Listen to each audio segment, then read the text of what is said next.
from Arondacoit. Yay. I was laughing. I was laughing so hard a minute ago when I hit the record button, I missed it. And so we were like going, I go, oh, wait, I still have to do it. Here we go. Hey, we're still So learning. It's only been a yeah. year. Oh my gosh. I say practice makes better. Yep. 'Cause that's it. I'm always trying to be better. Yep. Practice makes 10% better. happier. That's it. Perfect. Yes. Perfect. Yes. Well, good morning. And I'm very excited for our show today because I get to interview Arondacoit Chuck. All right. I have not been interviewed in a long time. I got a text message from someone last week. She claimed to be from Apple and was doing some sort of a news thing and wanted to interview me. And her question was, how do I, what did I do to separate myself from other agents? And my response was, I don't compare myself to other agents. That ended. And no, she came back she came back and well, maybe you can tell me blah blah blah, and I knew what she was. They want to charge you for this interview, right? To be featured on Apple or something. And she did explain. They go, well, I wanted to do blah blah blah, and then if you like it, there's a small fee for blah blah blah. And I was like, you know what? I'm fine. I'm good. I'm all right. All right. Well, I'm not going to charge you for this, Chuck. Yeah, we'll see. No. All right. All right. So what do you want to interview me about? What are we talking about? All right. So we're talking about the topic of the day. Topic of the day is changes that are coming, which have some positive spin, right? Like I think some people are focusing on the negative. You're talking about the changes to buyer agency, the NAR settlement, and how it across the country. It's going to be different in different states because we still have state rules, state laws. Right. None of that's changed.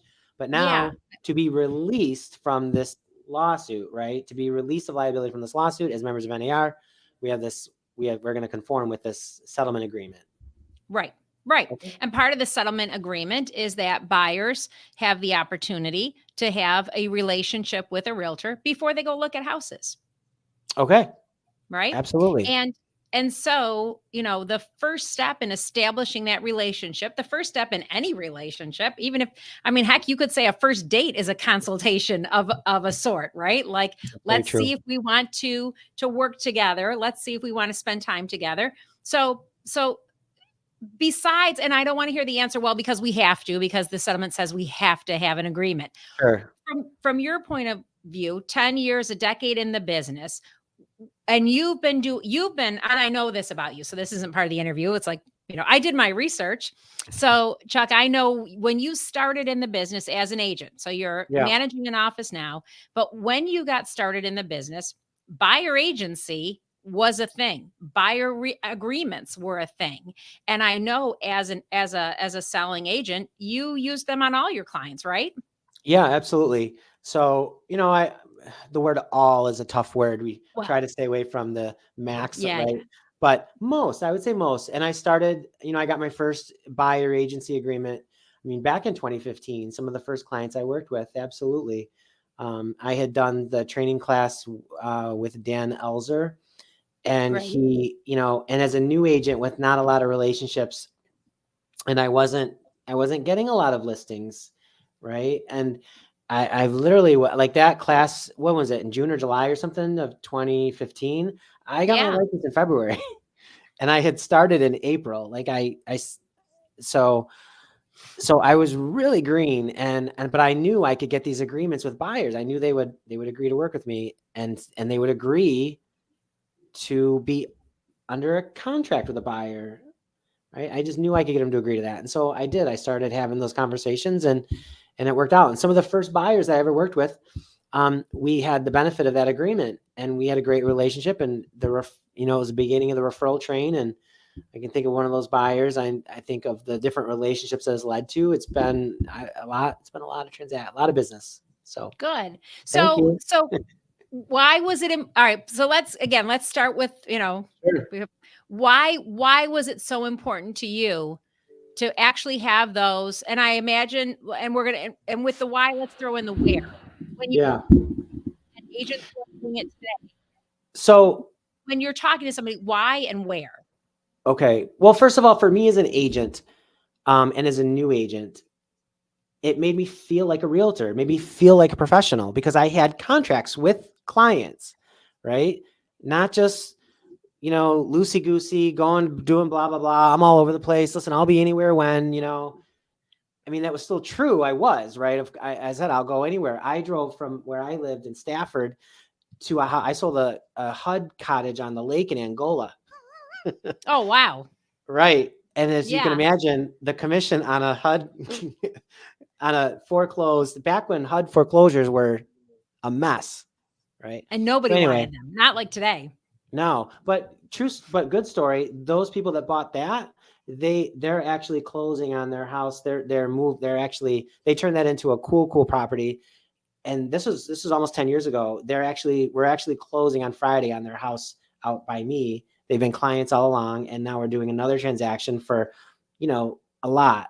And so yeah, I didn't even think about that. Wow. Okay. So again, I loved it because it made me feel like I felt like a legitimate real estate professional. I had contracts with clients. Buyers to me were just as good as sellers. I was earning a nice commission on those buyers. I felt like I was getting a good, good pay, good return for my efforts. So that was why it was good for me. And of course, I just had to explain to them why it was good for them, because you can't hire, like I was like, this is what you need to hire me. Like, if you want me to work for you, I mean, why would I go to work for you without some sort of an agreement that Right. that is going to work out for me after it has already worked out for you, right? If it doesn't work out for the client first, it can never work out for us. And I remind them of that. So I care about me, but it only works if you get satisfied first. If you're good, if it all works out, then it works out for me. And and I mean, it's almost like a dumb moment, right? But it's an agreement. It's an agreement between parties. Right. You have to want to work with me, and I have to want to work with you. If we don't have agreement, we're not moving forward. For sure. No, that's it. Yeah, I couldn't have said any better myself. What's the next question, Lisa? Okay. All right. Where? All right. So, these people call you, they found this HUD house in Angola. You're gonna, Yes. talk to them. Where is this meeting happening? At the house? At their house? Oh yeah. Well, Where? I remember one client, one of my first buyers, we met at this restaurant on Main Street. I lived in Stafford. We live just outside of Stafford now, but it was in Batavia. I met there. I remember Julie and Nate, I met over at their house and did this buyer's agreement for the house they were buying. And then after they moved, then we had to sell their house. So that was at their house. And then other times we did it in the office at the it was 2015. So it was the Nothnagel office at the time. And so it could be anywhere. Now, if you asked me what's my fate, like which of the three I prefer, I definitely prefer the office. I feel that in the office, I'm in control. I'm not in a turf war or anything, but I feel like it's my professional space. I'm in control. I can make sure the Wi-Fi works. I can make sure that the temperature is the right temperature. I can make sure I've got all the tools I need to get me where I want us to be at the end of this meeting, right? And I'm just more in control, and I like that. I think when I hear you say more in control, one of the things that I think of is distractions. Exactly. I think it sounds like you're also eliminating distractions by bringing them to your office. Absolutely. We definitely are. We've got our phones are off, right? I'm not getting disrupted. And I like to bring in some extra visual, whether it's from Hannah Presentations or some data point off of our PR or something. And I like to show that stuff on a big TV where we can all see it up on the wall, and and it's kind of nice, kind of fancy. Take advantage of being a realtor at the time in 2015 or now in 2024 when we have even take advantage of this technology. It can definitely enhance your presence at these meetings and help you be more professional, I think. So, and if you go to there, if you're doing the meeting off-site somewhere and you're relying on some of these things, or you really need them to enhance, and then you can't get them, you can't access them, or you're asking someone for the Wi-Fi password, that's achieving the opposite goal of looking professional. Or maybe you've got like a MiFi hotspot or something, and it's not working, and they're sitting there waiting, and that's not working. So the office is 100% my favorite place. Good. And I would like to throw in there too, because again, I know the answer to this question. You can use any Howard Hanna office. So Chuck, if one of your agents was selling something in Angola, my Hamburg office is the closest. They can use a conference room here. So, we're not saying to make it inconvenient for your client. You can use any one of our offices, 16 in Buffalo, 22 in Rochester and Finger Lake. I mean, we have many options to meet with people, which is great. And our agents can use all of our offices.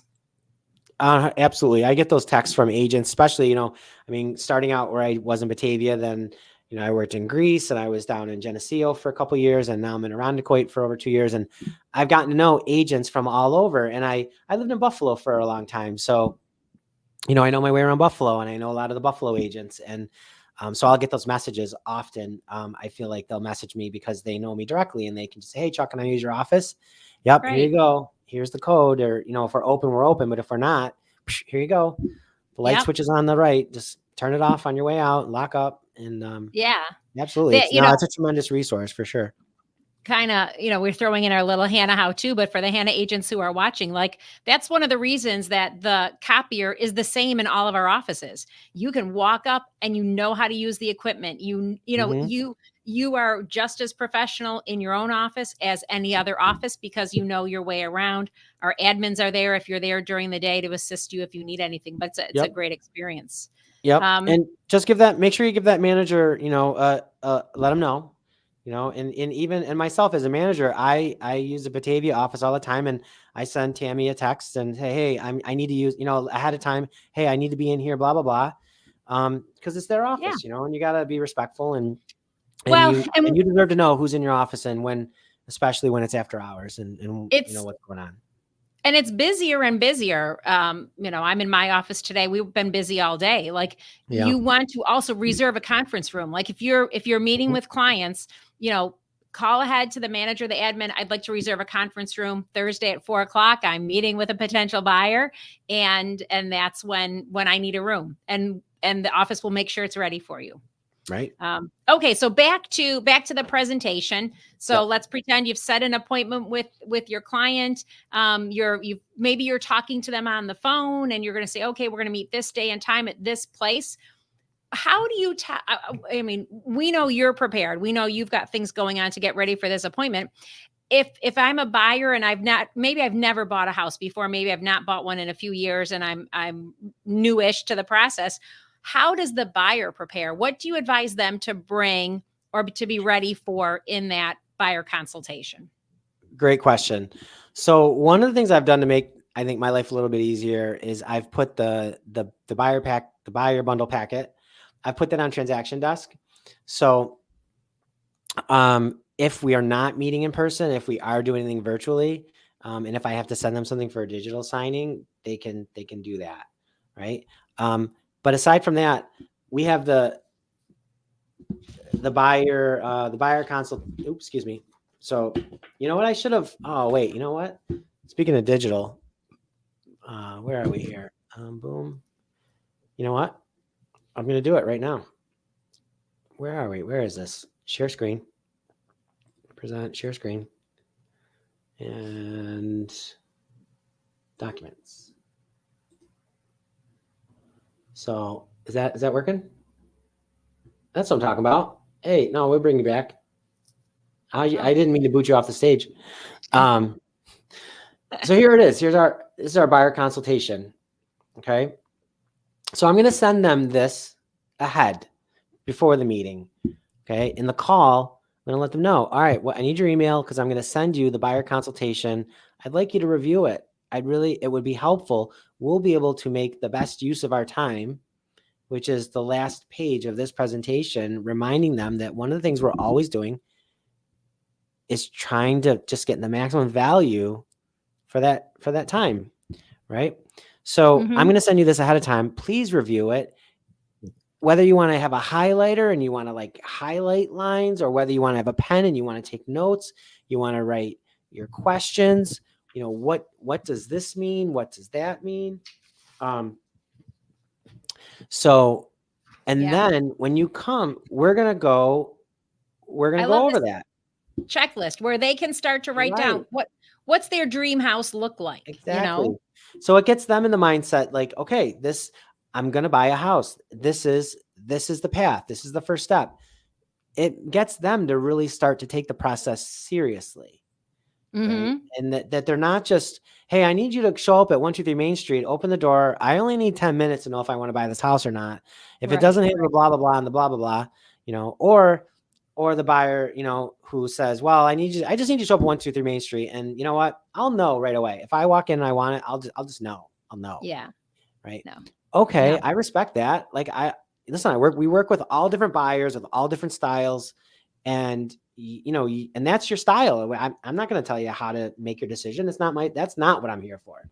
But I want to know they're taking this seriously. And this is one of those little, maybe, I don't know if you want to call it a little test, but have they gone through this ahead of time so that we can have a great conversation and maybe accomplish even more than we had thought we might in this first meeting, before we actually go out and look at a property.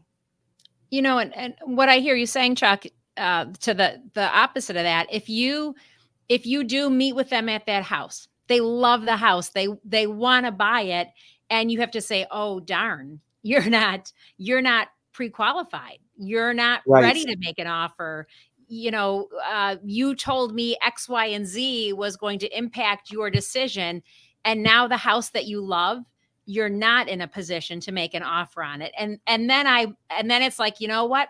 I almost wish I never saw that house, because I can't buy it. But if I have the conversation with you ahead of time, now when I see that house, I'm ready. I'm ready and prepared, because, having seen the presentation, it's a good process, Absolutely. If you watch the show, I'm a process person. I love a good flow chart, right? You give me 20 things I need to check off the list, I'm happy every time I'm checking one off. And so for me to have you sit down and say, these are the steps that we need to take, I personally would like that, because I don't mind a surprise party, but other than that, I don't love a lot of surprises. I want to know what to expect. So that being said, I go to the consultation, I'm sitting with you, we're going over everything, whether it's a buyer agreement, whether it's, you mentioned the difference between settlement objectives and still our state guidelines, fair housing agency. So I've done all the paperwork. Sure. Okay. Yep. I've had the conversation. You've asked me questions. I've asked you questions, and I feel good about moving forward with you as my realtor, as my representative, my agent, my purchasing agent. What are the steps after that? So let's pretend I'm buying a house. I don't know a lot about it. And you're going to say, okay, Lisa, thanks for coming in today, signing everything. What's next? Right. So now I'm actually going to begin providing brokerage services, the things by which I have a license that permits me to do, by our state laws, providing those brokerage level services. So we're going to have you signed the exclusive buyer agency agreement with me yet? And I've explained. Sure have. Okay, you signed that. All right, great. So that I said that I had sent the buyer consultation, and I asked you to please review it, and we're going to go through it. And if we open it up and it's, just like it was, and there's nothing marked up, and I'll say, well, I have my own copy and I've got my own highlights. There's special things through this that to me are the most important, right? Like, it's all great, but there's these three things I want to make sure we don't miss. So let's let's make sure we talk about those, right? I'll have my own notes to take us through it. So it'll either be just my notes, or it'll be some combination of their notes and my notes. Okay. But yeah, we're just going to go through this page by page. And if you talk about all this, you've covered it. You've really covered it all as far as the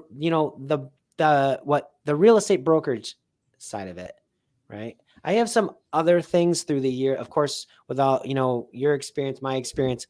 There's other things that we're going to talk about because we've noticed in other situations working with other clients. Well, I really wish my buyers had been thinking about this. Like, we'll have more stuff. But I'm really just going to take them page through page through the buyer consultation. This is just a fantastic, tremendous tool. I'm not a huge fan of recreating the wheel. Like, once something's been made and I think it's great, I just feel like take advantage of it. We talk about rip off and duplicate a lot.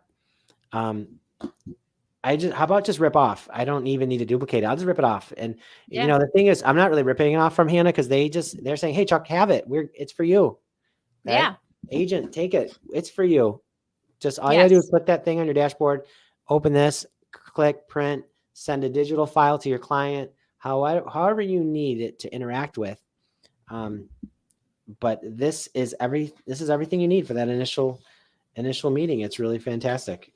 Yeah. And I like this one too, that talks about this whole timeline of how we're going. We're meeting with a consultation. We're going to start searching for a home. We've got all the steps until finally closing day, right? Super happy, moving day. Everything has gone well. And from that first meeting, talking about what my hopes and dreams are for my next house, to like, hey, I met my attorney's office at 11 a.m. I got the keys at noon, and I'm ready to start moving in. It's, that's the ultimate goal, Yeah. You guys have keys in Hamburg? Out where I live, we sell houses. Oftentimes there's no keys. It's true. I'm just saying. Yes. Yes. So anyway, but that's that's it. And then, so at the end of that consultation, and I also think I hear you saying it's different for everybody, right? It's hard to ask you, well, what's going to happen, because it depends on the buyer. It depends on the client. It depends on, it might be that, hey, we need to get you pre-qualified. We're going to have you sit down with First Priority, figure out your budget. It may be that, no, I've got, 400,000 in the bank. I've been saving and I'm ready to buy a house. Okay. Like two different paths. Lisa, if there's one thing I kind of want everyone to hear, it's really about this. I think we might worry a lot about, are we going to say the right thing? Do I have a great presentation? Are they going to be wowed by what I'm going to do? And I think we need to flip our mindset a little bit. I think we need to stop worrying about that. And I think we need to be ready to listen. I think we need to just sit down and maybe put out a couple questions out there and just be ready to listen. They're ready to talk. They're ready to tell you their story. They're ready, and they're exciting, and they're nervous, and you just need to let them go. And you just, we shouldn't worry so much about, are we going to say the perfect thing? Are they going to like me? Are they going to, man, no, they like to talk about this and everything they've been through and how they got here and what happened last time, or, what their vision for their future is. And we just need to give them that opportunity to tell that story. And I think if we focus on that, I think we'll have the most amazing presentations the most amazing consultations, I should say. And it was really more what they told us. It wasn't everything that we planned for to close the deal, No. And because it's not about us. It's not about us. It's about them. Right. We're explaining to them the steps. We're explaining to them the process, but we're doing more listening than talking. We want to find out what's got them to this point. Why a change today, whether they're buying and selling, just buying, just selling. We're focusing on this buyer consultation, but many of our buyers have a property to sell. Many of our buyers have had real estate experience in the past, good or bad. We want to hear what that experience has been like so that we can either duplicate or fix. Even if it's, I would imagine for a lot of our Hannah realtors out there, we're going to be having buyer conversations with people we've already sold houses to, right? So that's going to be a very comfortable, easier conversation because, I sold them the house they're in, and now we're talking about where they're going next. Maybe when they bought the house from their agent 15 years ago, their kids were babies and now the kids are going on to college. And it's like, yeah, it makes sense for a move. Or maybe they bought a house when they had a certain living situation and now they've got other family members with them. They want a little more room. They want a little less room. You've known what's been going on in their life, but now you're diving deeper into like, okay, let's make this change happen. Yeah. So it's, it's a fun job, real estate. It's a lot of hard work, harder than we don't let on how hard it is, right? Sometimes. But it is one of the most rewarding jobs. Like you're really brought into people's lives and you're helping them make life changes. Agreed. Agreed. Like, and that's the thing. You don't quite get that until you're working in real estate. People will often say, well, what's your why? Why are you doing this? What's your why? And I'll always say, well, my why when I got a license is changed since being in real estate for longer and longer and longer. I got a real estate license. My why was because I needed to earn an income, support my family, right? I needed to be successful that way. But most people can be successful in a lot of different things.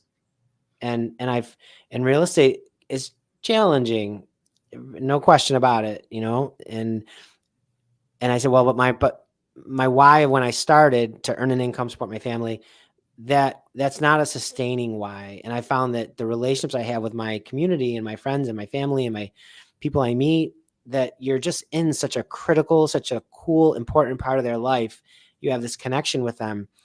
Yeah. And it's so important, like, to them. They don't work with 100 different realtors. You might work with more than 100 different clients over the course of whatever period of time. And those relationships are all important, special and important. But your clients really don't work with 100 different realtors, right? It's different. And it's such an important, critical relationship. And I learned to me, I learned just a couple years in, like, that became my why, because I learned about this being a part of people's lives in this way and making that difference for them was so fulfilling. Yeah. That's the juice that keeps you going. It's interesting too, because you stay in their lives even when they're not buying and selling, because they'll call you, hey, we need an electrician. I'm going to call my realtor. They know they work with different service providers. I mean, you stay in touch. We do our home physicals, how much or what is your home worth today that you bought 3 years ago? It's great for estate planning, equity planning. Like, those are the services that we do above and beyond, and post, as we say, post transaction. We're there to answer questions down the road. Your mortgage person is going to talk about refinancing. Maybe you bought the house, the rates were here, they've come down. We're going to reach out and say, hey, maybe it's time to refinance, or maybe it's time to move. What do you want to do? Let's have consultation is the key. Okay. Speaking of moving, speaking of what's next, you know where we're going next? I think I do. Frankie Primo's, October 6th. Yes, I've got my ticket. Bills party. Oh my God. The Bills are going to crush the Texans. I can't wait to see this game. I can't not wait. On the other hand, you might, I know you're excited for the game. You might, what would the ultimate outcome for, I know the ultimate outcome for you at the game would be the Bills winning, of course, like 21-17, but Stephon Diggs with, 10 catches, 2 touchdowns, and 150 yards, right? But in a losing I want him to be the best player on the losing team. The MVP of the game, but on the losing. On the losing team. That is awful. Yeah, Diggs. No, you know what? I don't In know how any event, I don't know it how I is a feel about Diggs. fundraiser for the It is. Children's Free Care Fund. It's gonna be a great time. You We know, had, a great you know what the word fundraiser starts with? I Fun. do. Fun. Fun. It starts with fun. This is such a fun event. I've been to this party a number of years. We have out on the patio, there's all the places to sit, the big screen. Mhm. And then inside there's the outdoor bar, and then the inside, there's lots of baskets, opportunities to support the in this case Oshai's Children's Hospital. So Yes. yeah, We'll post the link in the comments. We'll put the QR code. I mean, it's been on our site quite a bit, but we'll continue to show that. It is a great, Chuck and I were at the training camp event last week. And you know what? One of the things I really loved about it, and this is going to sound odd, I hardly knew anyone there. It was not just a room full of realtors. Like right. everybody brought friends and family and clients, and it was, I mean, there were 300 people there in our tent area. It was super cool. Yeah. And that's what this party's like too. You know, it's a great event to bring, to thank your clients, to have a good time. It's an away game, so you're not worried about traffic near the stadium. It's just an awesome time. Robin Suppa and her team do a great job getting ready. It's December 29th. You know, if we weren't having this party, you'd probably be on an airplane to Texas to watch the game, because it's going to be, it's December 29th, right? Who doesn't want to go to October 6th. Texas? Oh no, I keep mixing up with the Jets. Mixing up the other raffle for tickets to the Jets raffle game. Right. This is October 6th. So yes, yeah, no, forget October that. 6th. That's, oh my God, that's like the best week of the year in Buffalo, October, that first week of October. Yes. For sure. Yeah. Yes. Okay. It's going to be a great time. So, great things happening in the world of real estate. You know, if you are a consumer watching this, if you're someone thinking about buying, you owe it to yourself to have that consultation. Don't try to just sign a touring agreement and go look at a house. One of the posts I saw an agent put out there says, if you want to get into a house, call a locksmith. If you want to buy a house, call a realtor. Agreed. No, exactly. Right tool. You got to have the right tool for the job. I mean, yeah, I wish I could take credit for that statement, but I thought it was very well said. So, well, Lisa, I'm giving you credit. That's a final thought. Cheers, everybody.